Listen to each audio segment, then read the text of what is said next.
Welcome back, ladies and gentlemen, to part 2 of how to paint motorcycle fairings.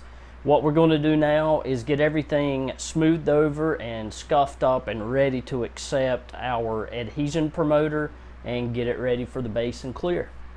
Now on this particular lower cowling, it was scuffed up really bad. I bought this used off eBay and it had previously been painted. There was a deep gouge right here in the corner, and I've already smoothed this one out and worked it down. You can also see a little bit of spot filler, this darker area. This is done from the factory where they smooth out any defects that come out from the mold.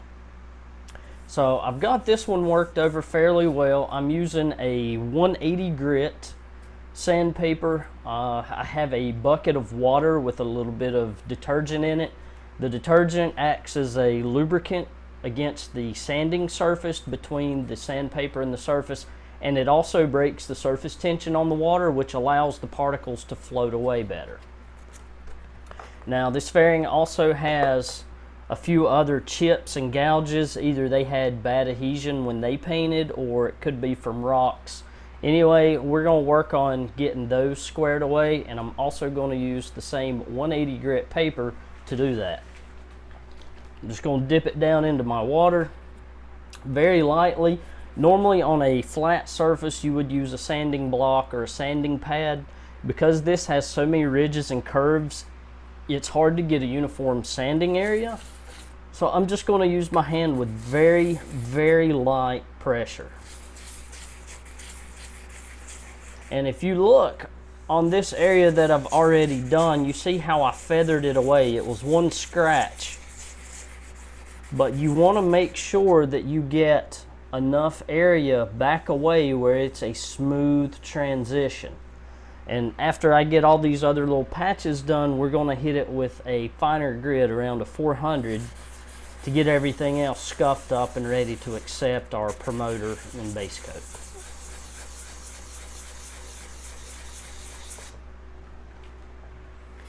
You just want to hit this very lightly. You're not trying to remove a lot of material. You're wanting to smooth the surface.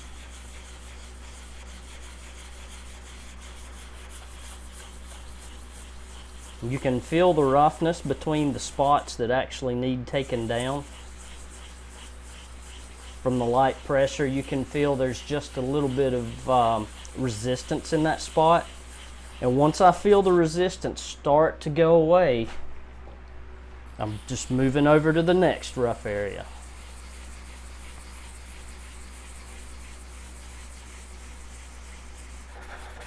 And I don't want to go over too much of this fairing with this lower grit paper, because what that's going to do is put deep scratches in that'll be hard to cover up without going over with a primer that's sandable. So I only want to hit the areas that I have to, which happens to be basically this whole section right here. Okay. I think I am ready to go to my 400 grit to get everything smooth and roughed up properly.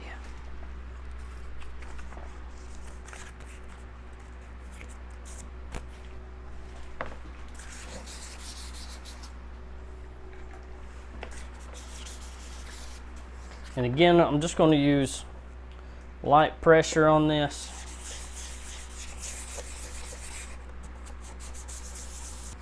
To have a paint job look fairly decent, it takes a lot of prep, a lot of work. I mean, you could just take the fairings off the bike, wash them down and spray them if you wanted to. But the paint may not last very long.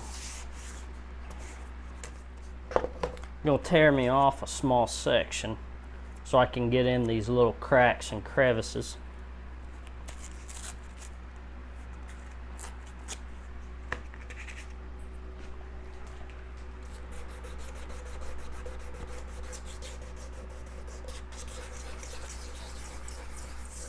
Let's speed this up, what do you say?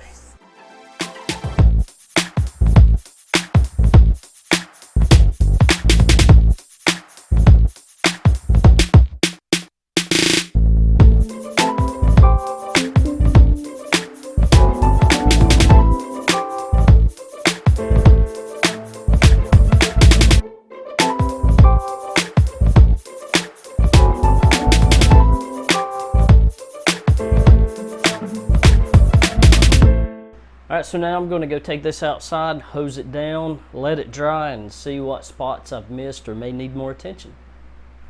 And then on to the next piece.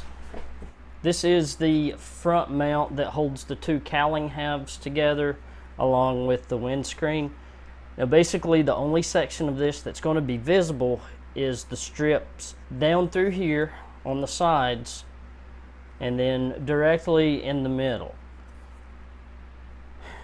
Everything from this point back, and of course the back side won't be visible, but there's some deep gouges in this piece that I really need to get addressed and take care of. So again, I'm going to use my 180 to smooth these over.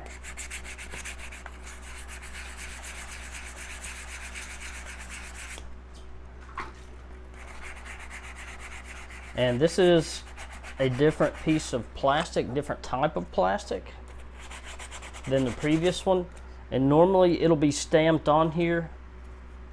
Like the last one said PP/ABS, which means it is a polypropylene based ABS plastic. This one is just PP, which is polypropylene. It's a softer, more flexible version.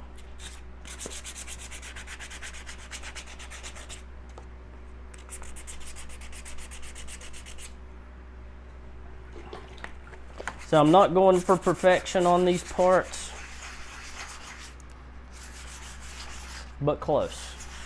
I enjoy having something to do that involves motorcycles. I love my motorcycles. And my wife hates that. The deepest gouge was right here on the nose, which of course is going to be the most visible from the front. And this one scratch here, I don't know how well it'll show up, but there's a gouge here that if I was to try to get that all the way out by sanding, I'm going to make it a huge divot. Take some of the little burrs off the edges. Yeah, it looks pretty good. It's pretty smooth. Now to get the deep scratches down to fine scratches that won't show, back to the 400.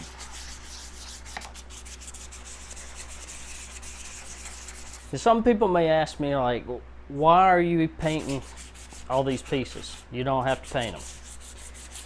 Well, if you noticed, when you set these pieces out in the sun, if your bike stays parked at work or outside all the time, this stuff fades and it turns gray.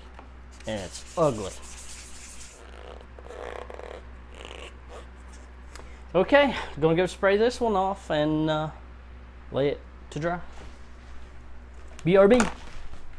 So now that you have the gist of what needs to be done, I'm gonna go ahead and knock out all these small pieces and we'll move to the next part about pre-paint prep, how to clean all the parts. Again, not as involved, just need to get all the residue off, tack them up. We'll go over that, how to hang it so you can properly paint.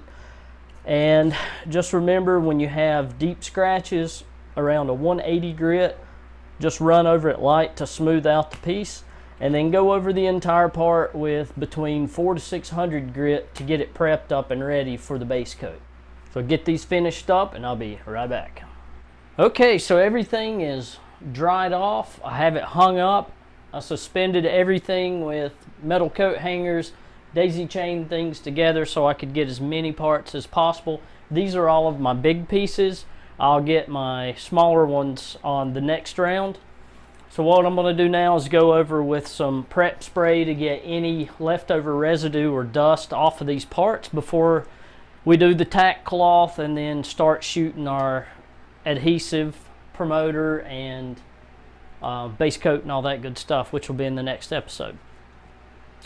So you see I have everything tarped off in here. I've tried to protect as much as possible because the paint and clear coat that I'm using has 2-part hardeners and it will stick to about anything.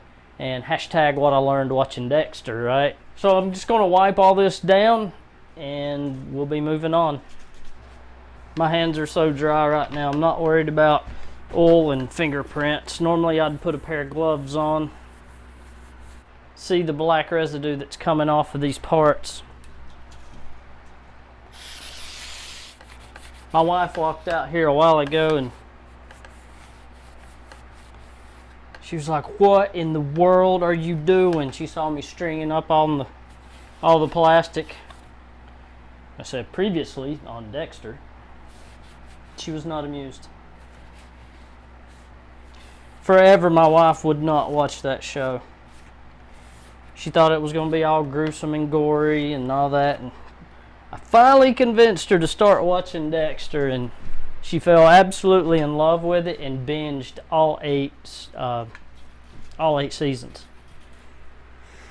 So yeah, listen to your hubby once in a while, babe. I know what's good. I know what's up. It's all wiped down, ready to tack everything up and get ready to start priming the plastic with my adhesion promoter. So stay tuned for the next episode, guys. You're going to see all this stuff come to life and be sprayed. We're going to paint it. And I'm going to use my other camera. I don't want to use this one because I really don't want to take the chance of getting overspray on that lens, because I can replace the lens on the other camera if I need to. I do have a spare. But anyway, guys, thanks for watching. Tune in to the next episode when we do the prep, prime, base coat, and the clear coat. Until next time, ride safe.